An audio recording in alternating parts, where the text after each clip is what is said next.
இளையராஜா பேரனுக்கே இந்த நிலைமையா? அதிர்ச்சியில் ரசிகர்கள். இசைஞானி இளையராஜாவுடைய மூத்த மகன் கார்த்திக் ராஜாவோட மகன் யத்தீஸ்வர் தான் முதல் முறையா இசையமைச்ச பாடல திருவண்ணாமலை ஆசிரமத்துல வெளியிட்டு ஆச்சரியத்த ஏற்படுத்தினாரு. மேலும் தனக்கு தாத்தா இளையராஜாவும், அப்பா கார்த்திக் ராஜாவும் பல ஆலோசனைகள கொடுத்தாங்க.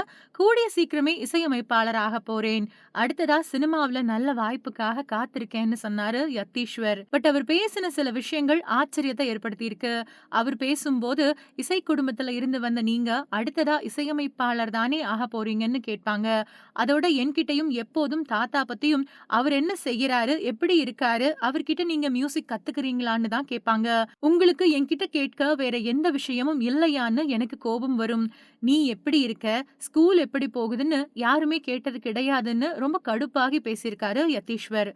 ஆக்சுவலி இது எல்லா செலிபிரிட்டீஸோட பிள்ளைகளும் எக்ஸ்பீரியன்ஸ் பண்ற விஷயம் தான். இது உண்மையாவே கடுப்பான விஷயம் தான். அவ்வளவு ஏங்க, அஜித் எப்படி இருக்காருன்னு என்ன எங்க பார்த்தாலும் கேட்பாங்க. என்ன பத்தி என்கிட்ட கேளுங்க. அவர பத்தி என்கிட்ட ஏன் கேட்கிறீங்க? அவர்கிட்ட பேசுறதுக்காக என்ன ஏன் மீடியமா யூஸ் பண்றீங்கன்னு அஜித்தோட சகோதரர் அனில்குமார் கூட ஒரு இன்டர்வியூல கடுப்பாகி பேசினது குறிப்பிடத்தக்கது.